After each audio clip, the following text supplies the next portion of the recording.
Good morning, everybody. Welcome to the first ProPanel of Hollerween 2, a celebration of all things Savage Worlds, especially Holler, an Appalachian Apocalypse, which is on Kickstarter right now and funded and amazing. So this panel is, we're going to tap the brain of Pinnacle Entertainment's crowdfunding guru, Jodi Black. So welcome, Jodi. How you doing? Oh, hold on, I had to take myself off mute. I am good. Thank you for joining me this morning. Hang on a second. I'm making sure that I'm muted on Twitch because I've got that tab up and I keep having that problem with this. It is early in the morning for you Pacific people, and thank you for joining us. I am here this morning as a granny woman from the holler, so that I can share my wisdom. It doesn't mean that I'm super old. It just means that I've lived a long time and I've learned a lot of things, and I'm ready to share my knowledge with all of you. And if you've got any questions for me, because you're looking to do your own crowdfunding campaign, and it doesn't have to be for games, because I've done crowdfunding campaigns for movies. I've done them for audiobooks. I've done them for my own game tables. It's not just for these RPG products that we do here at Pinnacle, but I've done a lot. And I haven't just done Kickstarter. We've also recently we ran a superpowers campaign on our own website at Pinnacle, so peginc.com, and we call it a game changer, because running your own crowdfunding campaign on your own website was a game changer, and something I'd been working on for more than a year to get that kind of software implemented and built, and it infiltrated into our system. Basically, it's totally part of our system now. And we anticipate using it for years to come, because it was a fantastic campaign. But that doesn't mean that we're not doing Kickstarter, right? Because we're still using Holler on Kickstarter, and there's reasons for that. So I'll go into that at some point. Why not stick with just one thing? And the answer is reach, basically. So we're going to have new people see us on Kickstarter for Holler, which we think is something that there's going to be people surfing on Kickstarter that will be like, what is this? That sounds really cool. And they might not see it because they wouldn't come to our website normally.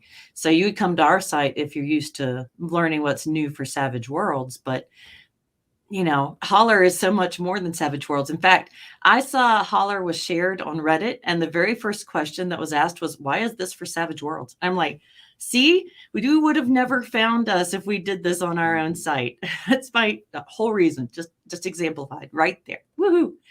So, yeah, no, that really is a great one. Like the morning Daiku Games. Happy Halloween to everybody. Good morning. Happy Halloween. So yeah, well, let's cover Holler first, because I think it's a good case example of how crowdfunding works, and kind of games that, on both sides of the crowdfunding coin. On one, probably wouldn't exist if we didn't have crowdfunding, because it's really hard to bring a new IP to market, not knowing what the audience is going to be, what the initial reception is going to be on that end, but also then just how do you get a new property in front of eyeballs, and where are the more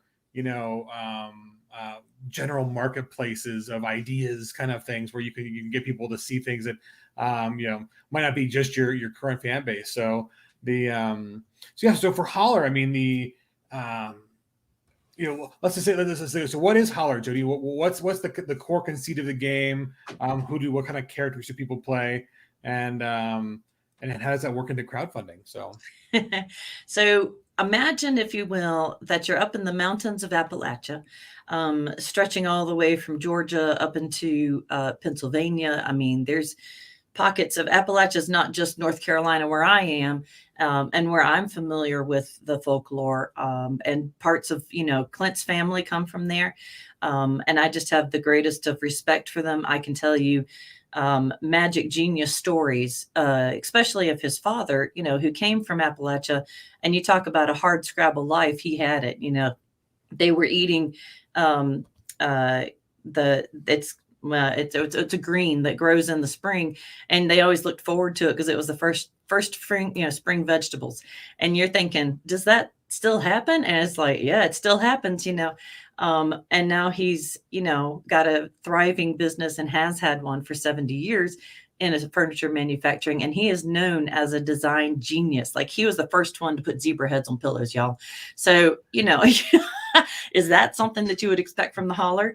Yeah, because these people, they're just so creative, and they're just, they're stuck in the Holler. That's where we take what's real and we make it into fairy tale and myth, and we make it into an RPG, because we're not trying to recreate, the idea of Appalachia from the 1930s and 40s. We're just taking the ideals and the creative spirit of those people, and how hardworking they were, and we're putting them up against labor unions and fighting for what's right, and they're trying to also fight against the Fae, or sometimes they ally with the Fae.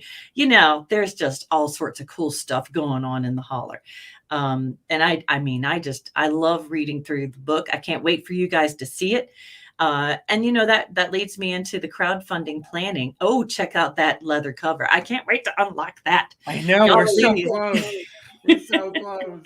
It's a 70,000 stretch goal, and I think we're at like 69,000 this morning. I think it's close. I don't think we're at 68,886. So yes, people, please unlock the leatherette cover. It's so close. Almost there.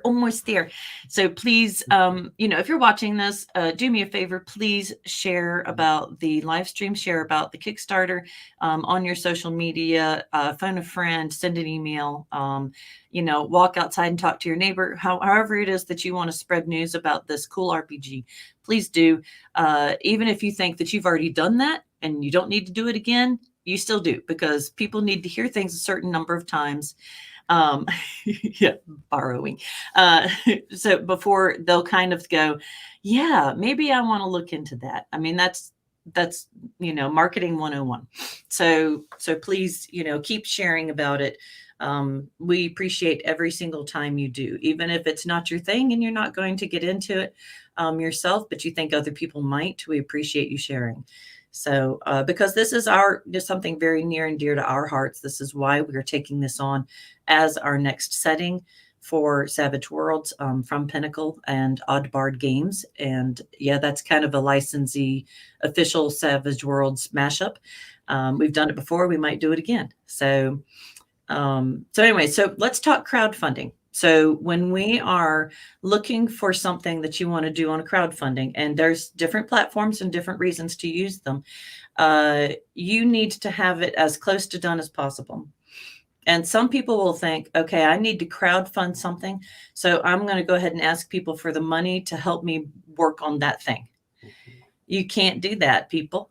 They will see right through the BS. So no, you got to have as much of it done as possible. That's what we do at Pinnacle. And then, for example, when we did the Carolina Game Tables Kickstarter, we had a prototype built to prove that we could do this through a manufacturing center. And that meant a lot of overhead that we had to absorb. So you're not going to ask somebody for money to pay for the entire cost of what you're getting. So you need to decide where your level of risk is before you're even going to the crowdfunding route. Now, if you know that you need to crowdfund it before you're going to launch this business, this idea, this setting, then, make that part of your brainstorming. So I'll just give you for example. When Clint came to me with the idea for Carolina Game Tables, hey, John Doom, he said, hey, I have this idea. We could do this. I'm like, you're shitting me. No. Honey, we are busy enough. We don't need this. And he said, no, this would be cool. And this would really be good for us and a lot of other people. And I said, we know how I work. You got to show me the numbers. So he went out there. He got proof of concept from the manufacturer. He got, because they're friends, he's worked with them before. He figured out, okay, Kickstarter video is going to cost this much. And we're going to need to put in this much of our savings, and we're going to need to, okay. So in the course of a week, he pulled these numbers together And by the end of the week, I was sitting down with him looking at the numbers and going, yeah, we could do this. It's going to take pretty much our entire savings, but I think it's a pretty good gamble. And I want to do it as a crowdfunding campaign on Kickstarter, because if it doesn't fly, then that means there's no market for this. And yeah, we're out our money, but at least we aren't trying to start like building a factory, investing in a whole bunch of wood, hiring a whole bunch of employees. At least we're not going whole hog, right? There are way riskier ways to do business, and it worked out. So that's what the beautiful thing is about crowdfunding is you're building your input into this. You're figuring out your risk level. And then in the case of Holler, Pinnacle has been around long enough. We know that this is going to be fantastic. In the case of other properties of ours, like Weird Wars and East Texas University, thank you, Christian Serrano. We know that Holler's going to have the same kind of legs, as you put it. We're going to see sales on this for decades to come. So it's going to be worth it. And so we've already committed to printing the book. Everybody who's going to be backing us is definitely getting a copy of the PDF. If they backed at that level, a copy of the print book, we're definitely going to be printing that. So when we have stretch goals, it's just I want that cool thing. And I think you want that cool thing. So please help us unlock that cool thing. Because that means we can get a little bit closer to all of these extra cool things, like new archetypes with the social media stretch goal, which I think we're really close on. We are so right? Close. Yeah. Oh, so guys, we are within like, yes, super, super close. I haven't even done the count this morning, but as of last night, I was like, oh, we've almost unlocked this one. So if you guys don't know, there's a social media stretch goal for the campaign. Visit the campaign link, go to the updates. There's like 12 posts across social media that you guys can either comment, leave a comment. That's the easiest way right now. You can share, you can react, or you can leave a comment on any of those platforms. And so yeah, go leave a comment on some of those posts. And that should push us over hopefully soon. And we will unlock 3 more archetypes for Holler. The archetypes are the Seer, which I really want to play. That one looks really, really cool. The Logger and the Peddler. And the Peddler also sounds really fun. Like a little bit of the black market character in the Holler. And I don't know whether it's more. I haven't read the description yet. The mechanical description. Whether it's like, are you a MacGyver? Can you come up with things that the everything's controlled? Does your character have any access to that, or is it connections with the black market, or whatever it is? It sounds great, like the Peddler. So it might be like, I know a guy. Right. And so those are always handy. So I'm not sure how it works mechanically in the game, but those 3 archetypes sound like a lot of fun. So yes, please unlock those, because we all want those. Like, that's the one thing. I mean, Shane always says that we want to play these games. I mean, that's why we make the games. Like there's never been a product that we make that are just strictly like, what does the market want right now? We don't have it. Let's go find it. I mean, as much, what do we really want to play? What do we want to make? What do we want to see come into the world? And that's kind of how Holler, came to Pinnacle. Was Tim was writing it while he was here in Colorado. Met Tim and was like, oh my God, what is this great thing he's working on? This sounds fantastic. And once you meet Tim, and Tim will be on later on today on 2 of our panels. So guys, do tune in to check those out. He will be on the writing and research panel with Scott Woodard and John Goff. And then he'll be on the Holler Q&A more this evening. And but yeah, he's a great guy. So and that's kind of thing. It's like this has to exist. This needs to come into the world. And Savage Worlds is a perfect. I'm biased, but I think it really is. Well, the question, that's kind of how I handled that question on why Savage Worlds. I'm like, Savage Worlds is the system that handles these kind of things. I mean, one, we're not tied to any one trope or genre.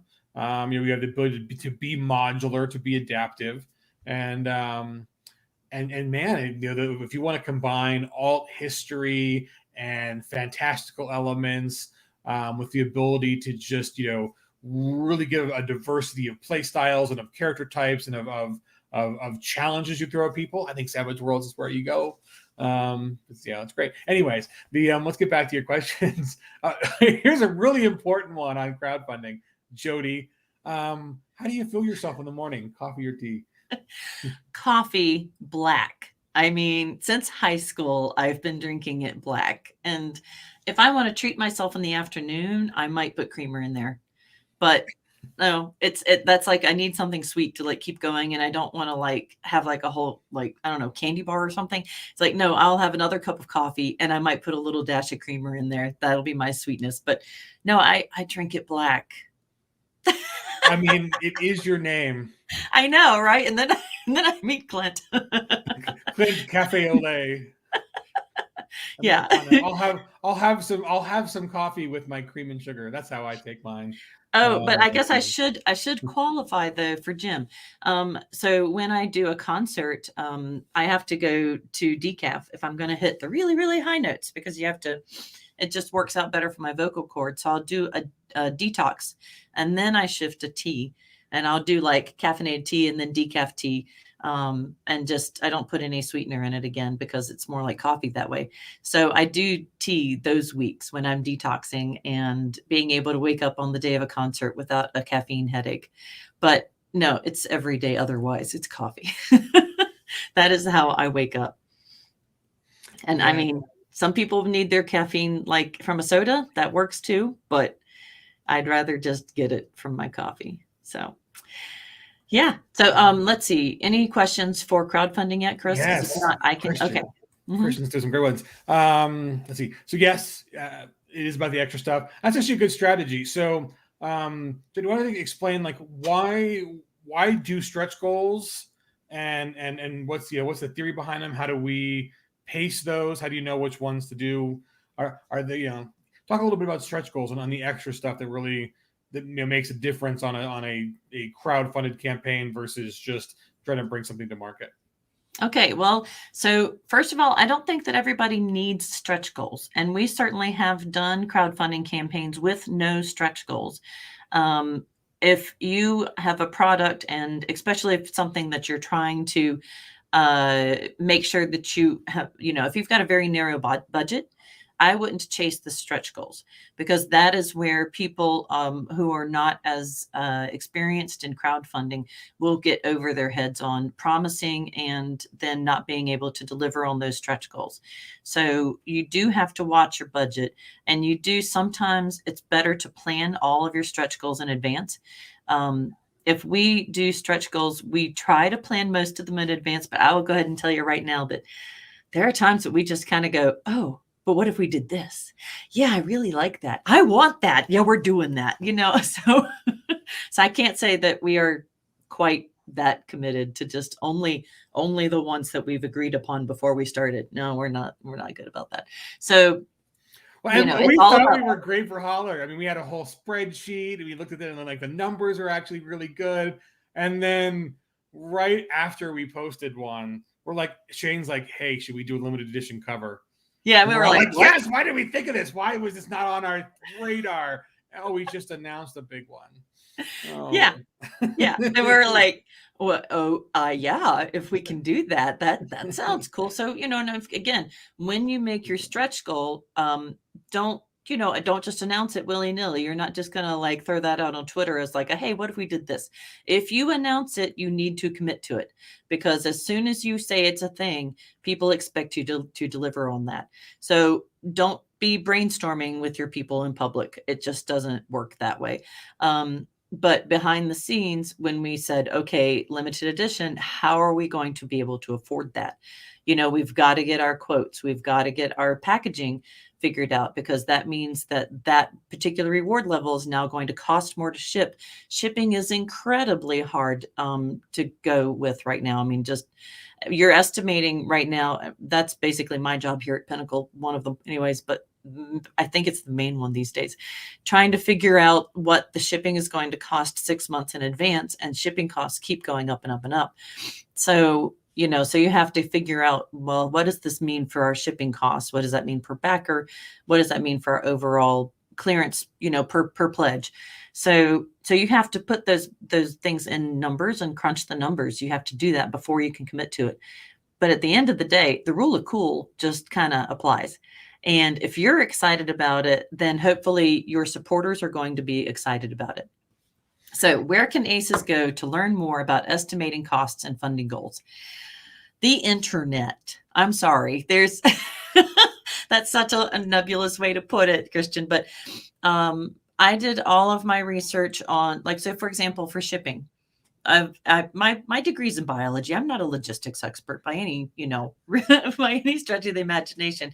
But if you go to the United States Postal Service website, you go to your local branch, your local store when they have a downtime, and you pull information out of their brain.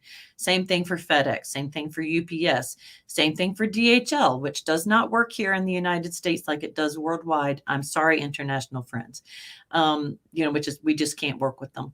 So, you have to go to the source. And then, for example, shipping worldwide, do you go with a fulfillment center that handles that stuff for you, like Quartermaster Logistics or, any of these other companies? Or what we do now is we just handle that through regional developers like Aetherworks for Australia and FedEx International for the EU and for Canada. So, so we've got our sources. You have to talk to the source and figure it out on your own. There's really no better way to do it. It's all research. And then for estimating the costs, go to the printer. Say, this is what I want. This is, how much is that going to cost me? They're going to want to know minimum order quantities. You're going to have to guess, how popular is this going to be? And you need to think long term. So when we are printing Holler, we're not just printing to fulfill this Kickstarter. We're printing enough stock to be able to sell it for 10 years. So you do have to think about those things, and that's the best advice I've got for you. And I'm happy to let anybody pick my brain on anything in particular. You also need to keep in mind that there are expenses involved with using any crowdfunding platform. And then if you're going to use a pledge manager, that's going to cost you. So you want to compare those across the board. Then whatever fulfillment center, you're paying for the packaging, you're paying for the labor, you're paying per piece that's added to the package. It all adds up. So yeah. We're lucky in tabletop, I think, Christian, because the it's similar as an RPG side of it. I mean, if you think about it for a little bit, our box sets in the RPGs are looking a lot more like board games now, right? They're not just coming with printed books. We're also doing maps and the pawns and extra things in those boxes. So we're getting towards where board games are. And I'd say the board game Kickstarter industry is a little ahead of the RPG industry and sort of community information sharing. So I would start joining. There's several Facebook groups that are either about tabletop or board gaming. And or check out the blog like Stonemeyer Games. Yep. Right. He does a great job of breaking down. That's their mission, their ministry to the world. Yeah. Can we just say they've done a fantastic job? I don't have time to write up my knowledge, sorry, but I'm so glad that they did. You can learn a lot just by reading what other people have said on forums and, especially on their blogs and, yeah.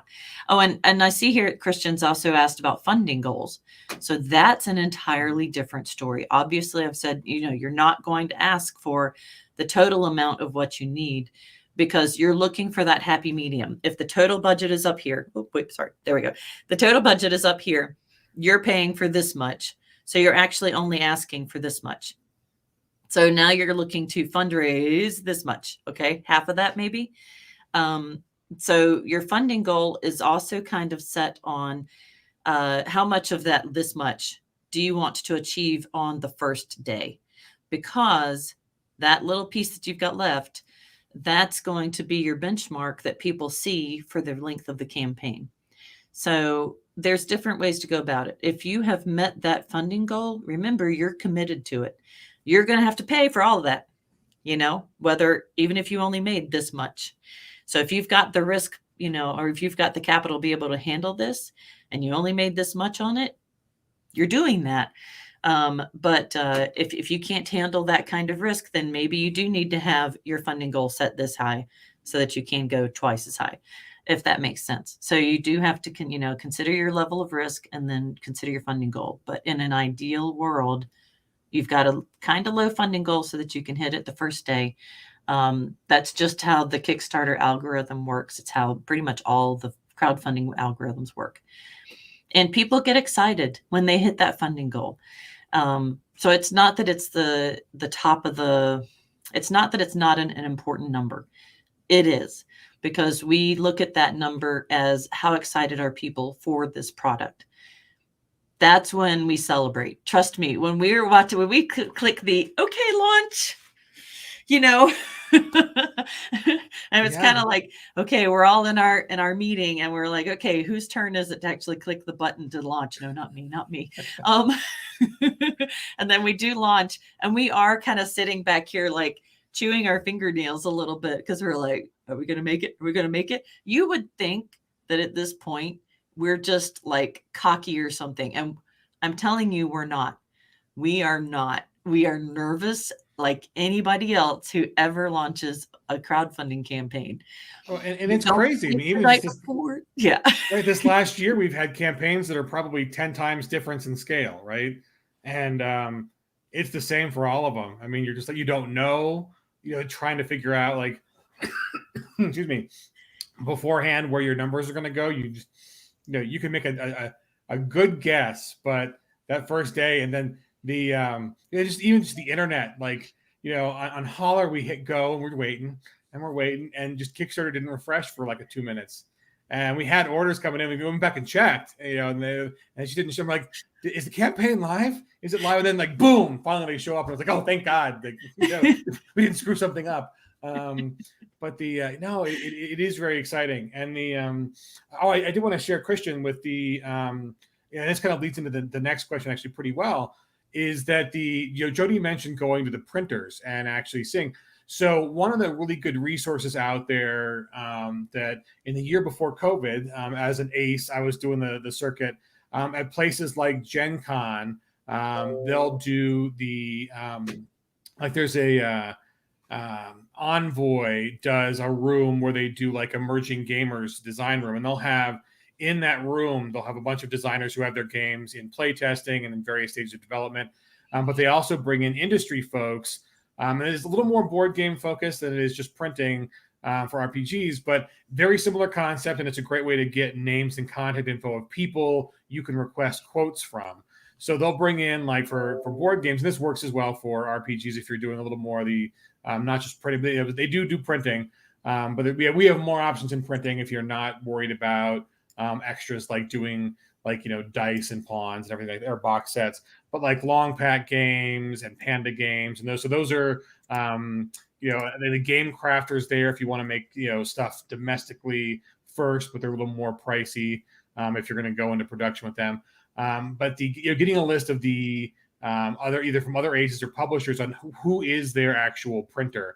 And then the thing with printers is they don't really give you a catalog where you can easily, like, anonymously find out prices. You really have to have a good idea of what you want to do first.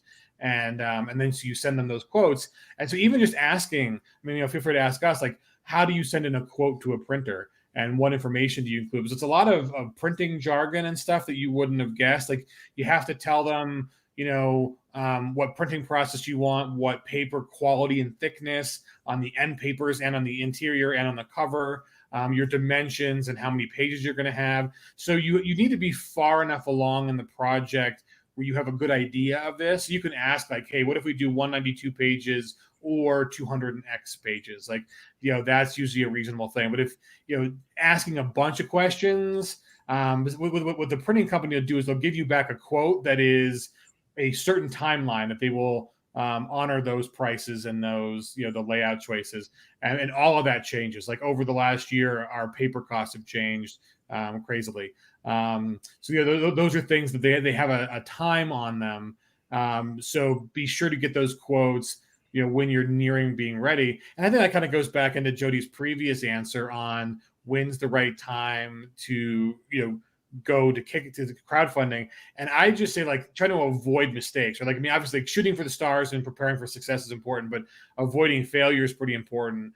And I think if you look at, in our sector, the projects that have failed, I think you'll notice a pattern. I think, one, the projects were a little too young in their development cycles. And so what people ended up having to do was they used Kickstarter funds to pay for the work that they were doing on the book. You can't do that. Not just morally, but like, I don't think it's ever worked out. I've never seen a project where the people who were using the Kickstarter to pay their salaries or their living expenses, those almost always failed. Yeah, can I just say, if you need to run a Kickstarter to pay your home payment or your mortgage payment, I'm sorry, and that happens. Okay. That really does happen. But please just go to like a temp agency and tell them your credentials and your hours and let them help you find something, because trust me, it's better. It's better. I know you want to be creative and there's ways to do that, but you've got to do that when you've already got kind of a safety net. So anyways, continue. No, right. It's very true. I think some people look at crowdfunding and they think, crowdfunding should really only be about the one person who's the idea guy, or the idea gal, who's got the idea, and then the crowdfunding is going to make all that happen.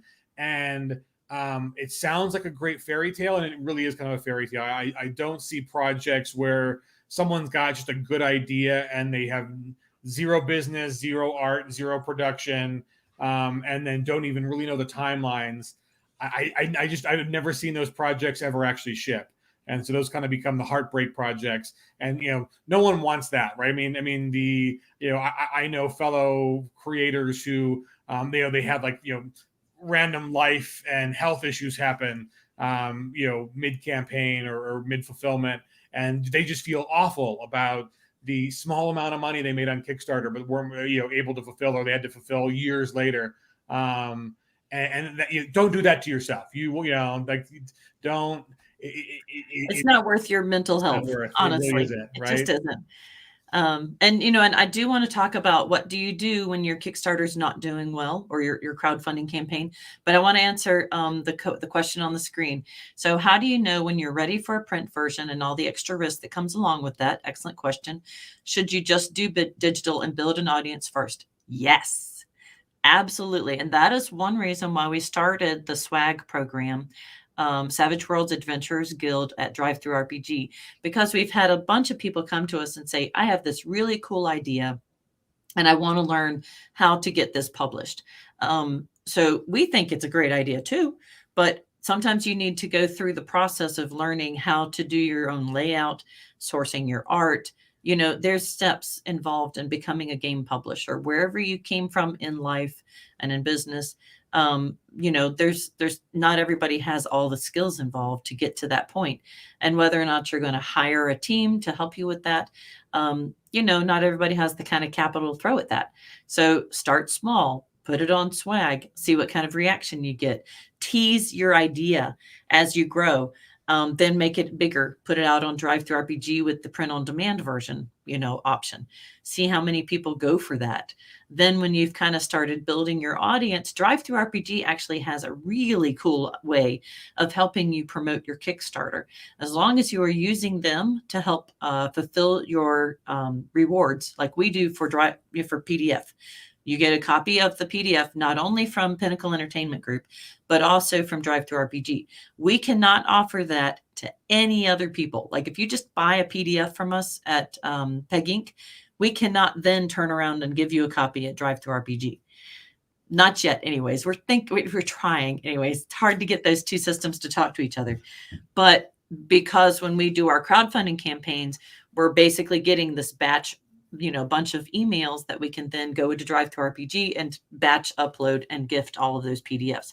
We can't do that for individual sales, but we can do that for these batch sales like crowdfunding campaigns.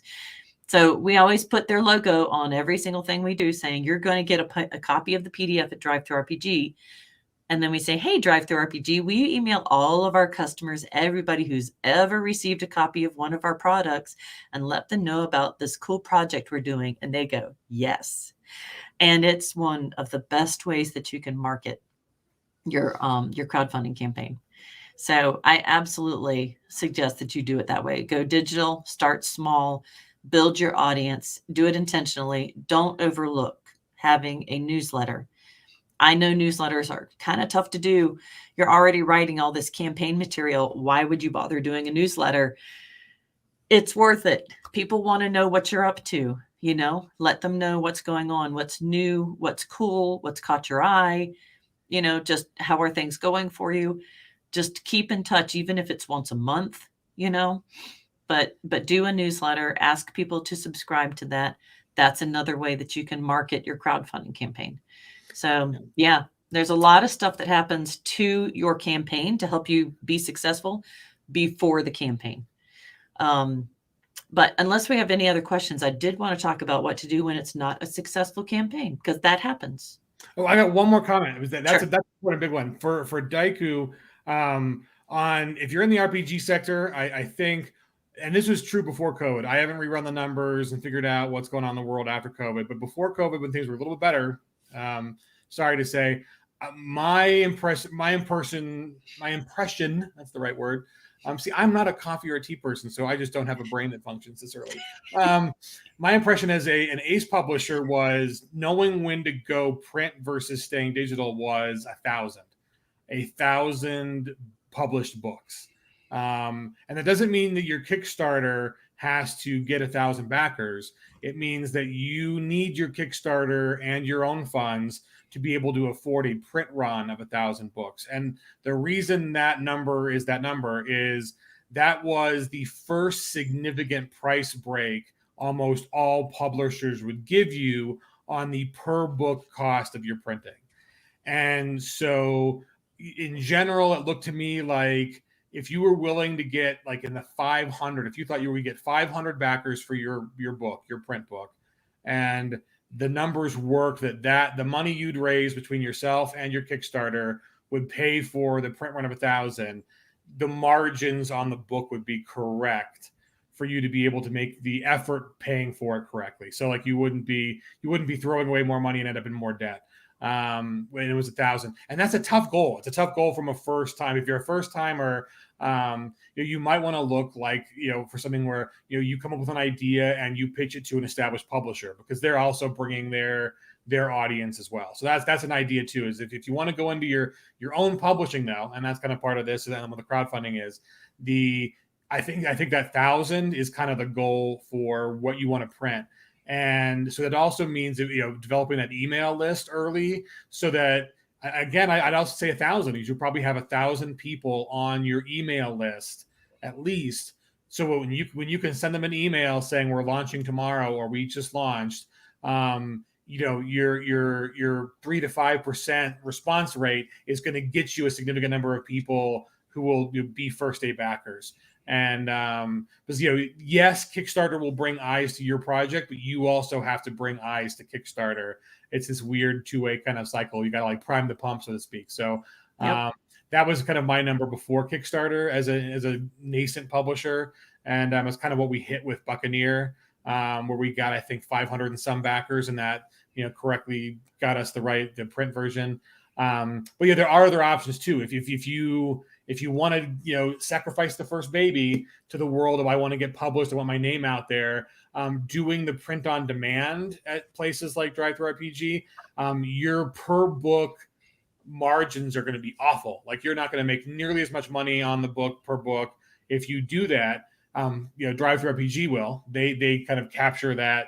Well, we're doing the printing, so but you will have a print option for your backers or your customers and fulfillment. And they handle the fulfillment, which is fantastic for a small, crowdfunding campaign.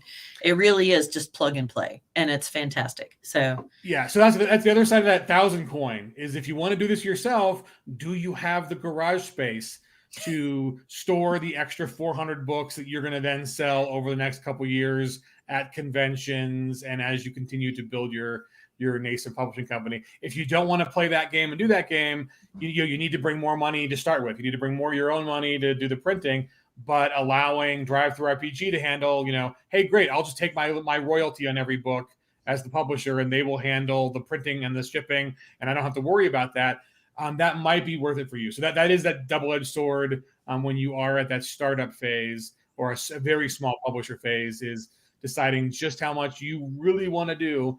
But let me bring out some of the nice comments from people. The Lone Jedi, welcome. Good morning. Good morning. Let's see where we saw the Seer. Yes, the Seer and Peddler look really cool. I think the Logger is really cool too. I love the art. Oh yeah, I'd totally play a Logger. I mean, that's they come with a weapon. Yeah, exactly. That is actually, I think in one of the very first games that Clint and I played in, it was kind of like an Appalachian horror scenario, and he played the Logger and survived. and I played the sorority girl. But anyways. So I agree with you, Christian. Yeah, the demand is really hard to guess, and I think that's why you build your email list. Is you have to put the work into seeing what response you're getting early. And one technique a lot of us did was getting in on the jump starts with Suede, helping, riding Pinnacle's tail. Well, that was a mutual benefit thing because, yes, every single ace who was able to contribute to us, that just made us look so much better.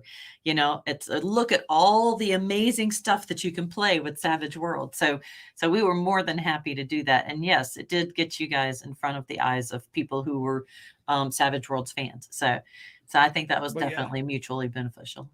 And then swag people, if you get a smaller product out there, and we've seen this with some of the great ones like Sprawl Runners, do Christian a small version. Christian could be on this panel. If you get a small product on PDF out there, you can also then add that to bundles in the giveaways, and you can then email those folks on those bundles and those giveaways as your former customers. That'll help you build your own list. So that's one way of starting small. That kind of leads back into it. We could do a whole panel just on marketing. So right. So let's see. Yes, wait till something right, and it is kind of the deal, right? The best use, the safest use for crowdfunding for small time publishers is answer enough of the risk questions first.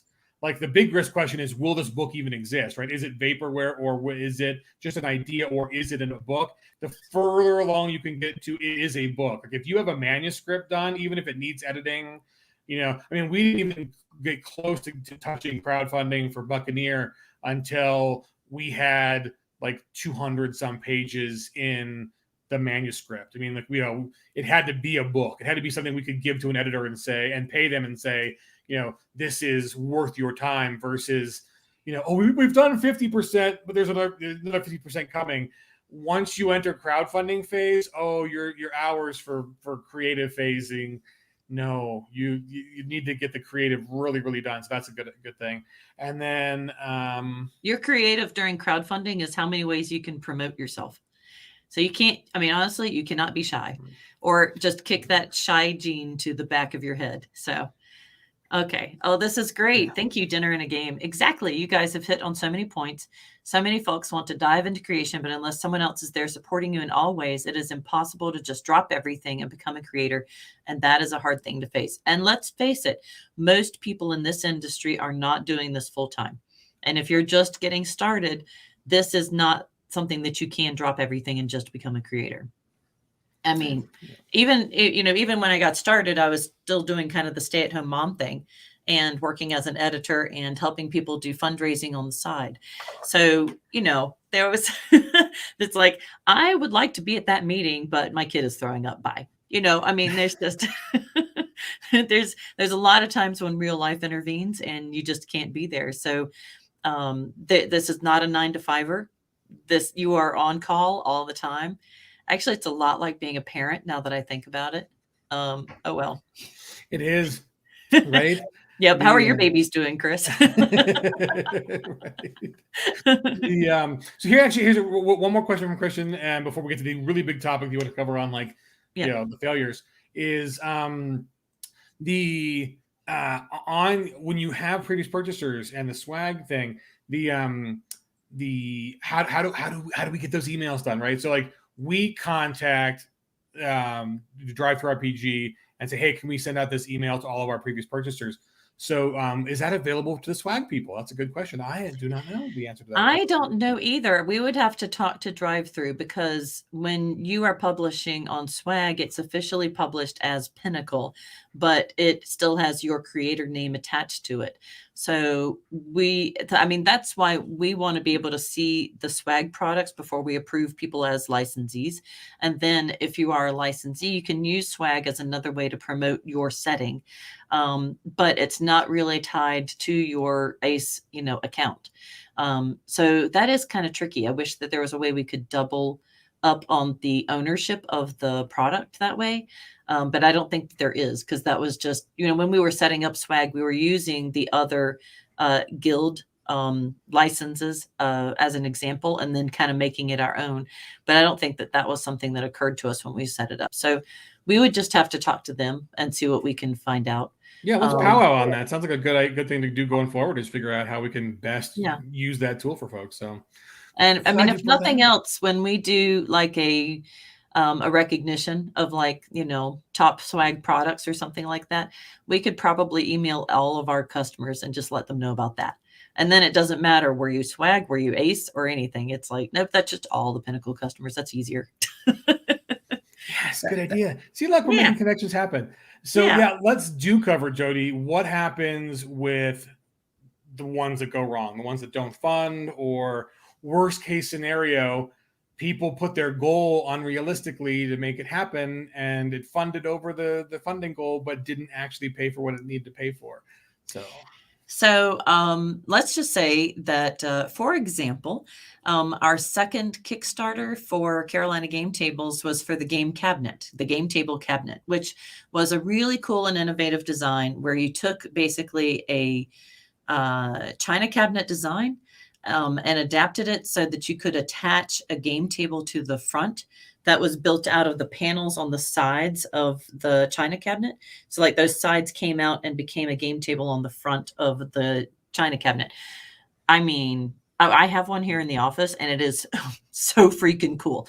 So, but we did that on Kickstarter, and we expected it to do fine. But we don't expect to become $1 million Kickstarter. That's not the goal, by the way. That has its own kinds of problems, but it did not go. We by the time it had been running for 2 weeks, it was very apparent that we were not going to make our funding goal, and you know what? That's an ego blow, and you have to learn from your mistakes. Was it a mistake to put this design out there? Maybe not. Did we have an unrealistic funding goal? No, I don't think so. Was it just not a good product for the market that we were targeting, or just ahead of its time, or something like that? Maybe that's the lesson. Whatever the lesson is, we took it as, this is not something that's going to be viable for the market. So we're out the money. There's no way to go around that. We took the risk. We put out the Kickstarter. We did all of the marketing for it that we would normally do for a product. And it's expensive, because, that's a lot of wood and craftsmanship that goes into it. So still a really cool product. Everybody who saw it was just wowed. We took it to so many conventions, which was not an easy thing, loading it into our van. But these folks, if you don't know, they work so hard on these. Oh my God, it is work. I mean, I can't believe it's been 2 years, Jodi. It's been 2 years since we were at Gen Con and Dragon Con. But we actually saw Christian there too. It's been 2 years. I can't believe it. I know, COVID time. But anyway, so anyways, we put the effort in, and it did not work out. So what you need to learn from that is separate yourself from the project first. You are not you're not a bad person, first of all. I've seen so many creators take it so personally. They think nobody likes them, that's not why the project worked. No, don't take it personally. This is business. Okay. Money is changing hands. That's what makes it business. It's not a popularity contest. This is a product that was just not, yeah, I know. Thank you, Christian. So, you just can't take it personally. And if you are, then please talk to somebody. And by that, I mean professionally. So that's the main takeaway that I want people to do. Now, have I seen Kickstarters that struggle? Yes. And then you learn so much from that. I'm kind of thinking like we've done, Kickstarters at Pinnacle before where we ran 2 at the same time. For example, we ran the Cackler graphic novel versus the RPG for one of the Deadlands plot points. Good Intentions, maybe? Or anyways. So it was 2 Deadlands Kickstarters, but 2 different products, 2 different, categories. There was a lot of crossover. And honestly, it ran our staff ragged. It was, oh man, I love Shane. Trust me, we've been good friends now for a very long time. By the end of those projects, I was like, go away. I need some space. Just when you work together too long, it's like, okay, yeah, we need to take a break. And don't worry, Shane and I are fine. So, you need to learn from the projects. Basically, that's what I want to come down to it is, whether it was a financial learning mistake that you've made, whatever your mistake is, don't let it stifle your creativity. You need to give yourself the kind of emotional safety net that lets you be creative. And that means making mistakes. So find out what your mistakes are and own them with your team. Admit them, and if that's a hard thing for you to do, then maybe this isn't the right business for you. There is no ego in anything that we do at Pinnacle, right, Chris?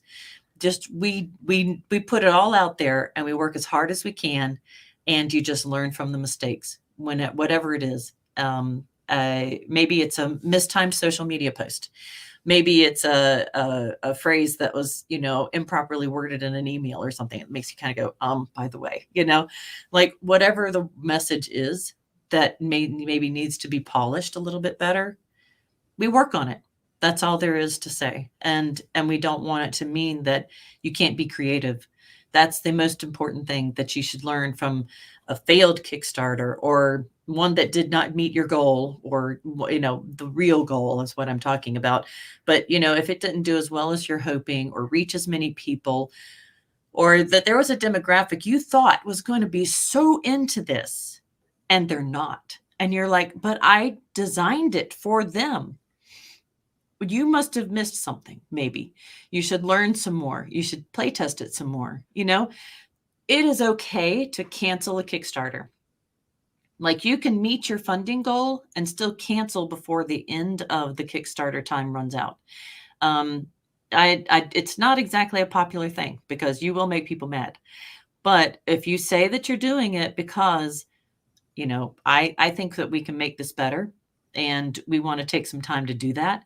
And we hope that you will, support us when we do. And we expect to be back and like give people a time frame, 2 months, 3 months. It can't be long. And then make good on your demands, basically. Whatever it is that you promise to do, deliver on that. So that's the best insight that I've got. It happens. You've got to let it happen. You've got to learn from it. And you just can't take it personally. I guess that's the best thing. Give yourself a hug if it happens, because it happens. It's not just you. Well, and there's also, sometimes like, canceling, their projects. I don't think Shane would mind if we talk about, like, Shane would have done on a board game. And I thought it was lovely. It was Conan themed. The miniatures were fantastic. And, I think my assessment was, even though I would be a target for this game, the miniatures were pre-painted. And I think the buyers of that industry, I don't know, saw the right pricing premium on painted miniatures versus unpainted, and having things painted, even though they were great paint jobs. A lot of people, like, they think they'll paint them. They think they'll get around to painting them. And I think Warhammer's proven that, people will invest a ton of money if the miniatures are a little cheaper, by not being pre-painted. And I think that was kind of the it was a unique thing that needed to happen. I mean, people needed to start test the waters for that idea. And it funded great, but it didn't fund, I think, where they wanted it to fund for for it to be a line and for it to be a bigger project.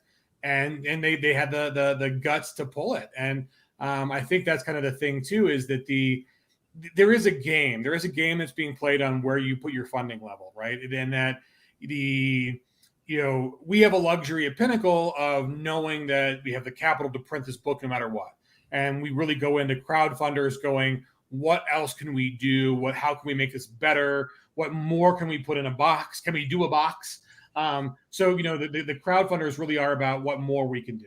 And that's the response we get. But, for people who are, some of the people who are commenting, and like me as an ace, if the crowdfunder is the go or no go on this being a thing at all, you got to be a little more realistic on where you put that funding goal. You don't get the luxury of being able to say funded in 5 minutes if you really want to make sure that your funding level is right to make sure that the book actually happens, or the project actually happens. And then for bigger projects where it's like, hey, this could happen, we could get it done, but is this going to be, another business we want to give the next 5 years of our lives to, or build, and if it didn't, if the wild success didn't happen there, it does take a lot of courage to be like, okay, nope, I think we've succeeded, but not enough. Right. And so I think that's also the thing is the, in the same light of, don't make the Kickstarter paying your electricity bill and, your car payments. On the other side of that coin is being realistic about, being prepared to succeed greatly, and having the right attitude going in, and knowing, because it's so easy. It's so easy to talk yourself into stuff. Like, I think it's another pitfall where people will overpromise because the Kickstarter is going well, but they want it to go even better. And I think I've seen this in our kind of industry with like making promises on shipping and then promising more product, like promising an extra book and thinking you can do the extra book. We know we can do the extra book. Right. Trust me, I have done the numbers.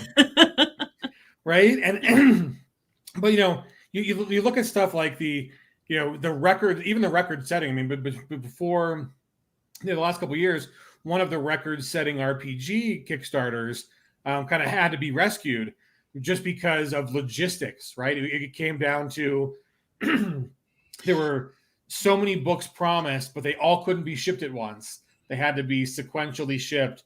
And error that is something that like, just in general, you're not Amazon. Okay, actually Amazon does offer fulfillment. I don't think that I've heard of anybody using Amazon successfully, but it doesn't mean that it can't happen. But still, the whole like split shipping your crowdfunding campaign, don't go there, especially not the way shipping is going right now. So even if it means you're holding an order for like 4 months, give them a free PDF from your store, or crowdfund, give them like $10 off a PDF, anything from your store or something like that. Like sweeten the deal, but don't ship until everything's ready if you can, because split shipping, it's just a nightmare. And we're just not equipped. We're just not equipped with that kind of overhead to be able to absorb those kind of costs. So, yeah, well, and that's one thing I think customers don't realize is, even a company our size, we can't make special back-end deals on shipping with Amazon and do and our industry doesn't have the margins to hide shipping costs within the cost of the product. Board games do. Yep, board games do. I'm sorry, not I mean, they're in they're our cousin industry. They have margins. I mean, what people are willing to pay versus what it costs to create there's a bigger margin in board games. And that's why things like Bones are amazing with their stretch goals, right? They can literally give you 5 times the product because it's pennies a piece to give you one more thing. There's nothing we can give you that's that inexpensive, Like, I don't even know if Bones is like the best one to show off. It's like if you're paying like if you're buying, say, just a standard $50, board game or something like that, that has a few meeples and a board in it, then you are, maybe expecting like $10 for shipping. That's because the actual cost to produce that board game is under $10. So they're absorbing the other $15 worth of shipping. So that's factored into their overhead. And you're going, really? It costs that much to ship a board game? Yes. Yes, okay. Yes. Don't let me get nasty here. Shipping is expensive. Well, right. And that's the thing is, and by being a partner industry to us, it also gives like our customers unrealistic expectations on shipping. So that's why it's a little sore point. Because they can what do you call it? Subsidize shipping. And a lot of times they do it without telling you they're subsidizing shipping or whatever. And customers don't have the time. That's the other scary thing too. And maybe we're getting close to our hour, but one of the constant struggles you're going to face with any crowdfunder is you're going to invest hours, months, weeks of your life into your project, and then the funding, and then your customers have like 30 seconds that they're going to pay attention before they make a decision on buy or don't buy. And so it's really hard to communicate all this, right? So it's really why a lot of advertising is trying to communicate the fun and experience you're going to have with the product. And then, once you've got them, you're doing updates and stretch goals for the people who are still going to be coming around and be more attentive. But that's just a fraction of the people. I mean, we get customers, and everyone's going to get customers where they see it on the first day, they make their choice, they pick their backing level, and they don't look at the campaign ever again. And then I'm one of those backers too. I do that. I'll back something on Kickstarter and be like, yep, that's cool, I want it. And then I don't think about it ever again because the inbox that all of those Kickstarter things come to is getting swamped by holler messages, for example. So, I'm not seeing it. And it's not that I don't care. It's just that this other thing kind of takes priority. And there's just a lot going on with people in general. And I think that COVID fatigue also has something to say about that the mental bandwidth that anybody has for anything right now is a little bit narrower than it used to be, because we've all experienced loss. We've either lost a person or a job or, just freedom of movement, whatever it is that you've lost something. So, that's just something that we're all dealing with. But you know what, that's one reason why, and I'm just going to end all of this on a happy note. Okay. This is probably the most uplifting industry I have ever worked in. And I've been in a few things. I've done healthcare, working in an emergency room. And that's very rewarding because you get to see a lot of times people are walking right back out the door very happy. And then, I've worked in fundraising where people, thank you, John Doom. I've worked in fundraising for the nonprofit sector, and you are working with ministries that really are making an impact on people's lives.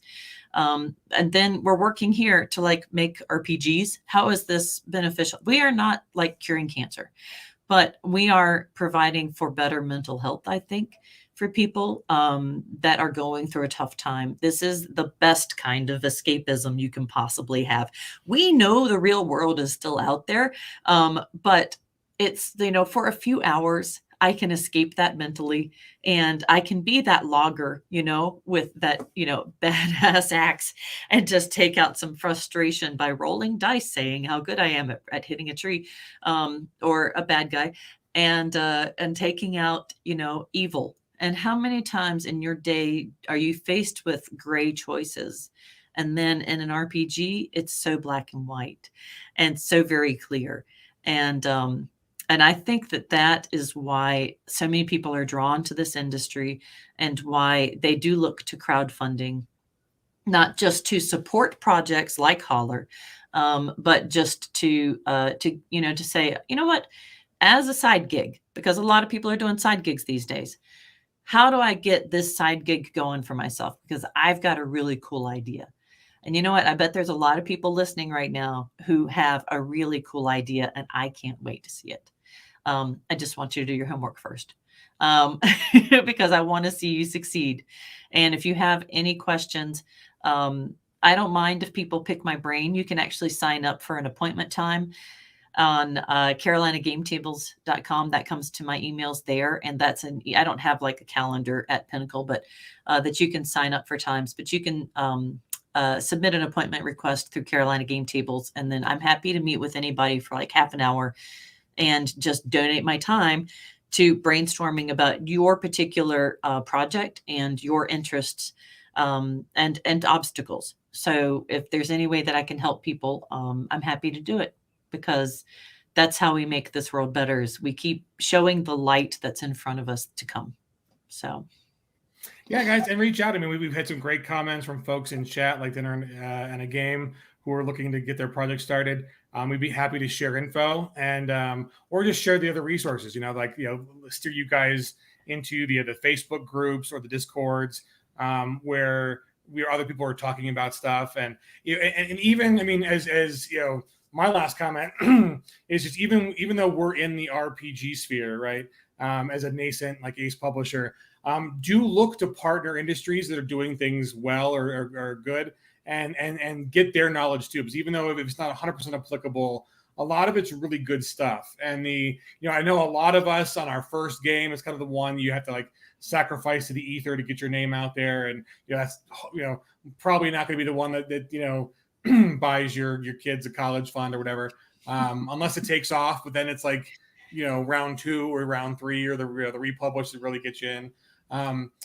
But even little things like we said, like Jamie Stegmeier's blog, where he's got a great post that explains in board games, and this works for books too, that don't just think about the goals you need to get the book out there. You need your first print run to pay you back and to pay for your next print run, because except if you're like Gloomhaven or a very rare property, can you go back to Kickstarter to kickstart part 2 of something that you've already done? So that's the scary thought on the numbers, right? And that goes back into looking at how much money you have to bring, or time you have to bring, or partnership, or going to a publisher versus doing it yourself. Is if your Kickstarter, if you only consider printing enough to fulfill, if you're doing print to fulfill the backers of your first Kickstarter, your book immediately goes out of print. It's just there's no more print for you to give to anybody else. And if it does cost that 1,000 print run, right? If it does cost you 10, 15, 20,000 to do that print run, where's that money coming from to keep your product in print? So scary numbers, but it is something to worry about it at the front of the project, right? Don't worry about it at the end of the project. So do the preparation, do the homework, contact people like Jodi, or the other groups. The swag people are fantastic, because a lot of the stuff constantly changes. Like even with like swag and printing on demand at Drive-Thru RPG, their prices change, and they give you quarterly updates, and the technologies change. Like I know between when we did Buccaneer and now, they have a much higher quality color print option for the paper. So the industry's always changing. So information has a sell by date on it. So keep doing the work and the study, and then of course good luck. Like I think we're making games here. We're making people happy. Oh look, Shane popped in. And, Aww. welcome, Aww. Shane. Get back to work, Shane. But guys, I mean, we're making people happy, and we all sit around tables and play games. So keep that in mind when you have those hard nights when you're like, oh my God, I can't believe we have another Kickstarter or whatever. It's all about smiles and laughter. And last thing, I know we're going over, but join us for the rest of the day. We've got a bunch of other awesome pro panels. We've got coming up the professional writers, RPG writing and research panel. So Scott Woodard, John Goff, and Tim Early are going to tell us about their process on how they create the games that we love to play. And then Jodi and Clint and Peter Hildreth are going to run a Kids at the Gaming Table panel. And then you can pick Clint's brain later about the rules. And that's always fun. Clint is our rules guru. And then this evening, we'll have Tim and Tracy on to talk about all things Holler. So there were some great Holler questions in here we didn't get a chance to get to. But join us for those. And then last but not least, but on that idea of we're making games, people are on the table. We had a great time being able to run Deadwood. We had a Deadlands 25th anniversary. And not being able to game around tables with people for more than a year, and then finally hearing like on Friday night and Saturday night the sound of all the tables around you, people laughing and having epic moments and having dice explode. Yep. Oh, music. Mwah. It was fantastic. So yeah, guys, remember that's what we right, Clint? Yes, you are on call, sir. You are. I'm sending you an email. You need to be here. But it was fantastic. So remember that too. Like remember that we do this for the fun. We do this for the creative expression, but it really is about the community. So thank all you guys. Hollerween is a blast. If for those of you who don't know, we're running all weekend long a free gaming convention, tabletop events, Hollerween, HOLLERWEN2. There's a few spots and games open, but then join us for the rest of the day. All day today, we'll be doing ProPanel. So thank you for joining us for this one, Jodi. I'm sure people have more questions, but just reach out to us and we'll help you make your dreams come true too, like you help us make ours. So we'll see you guys in about another hour for another ProPanel. So cheers, folks. Thank you.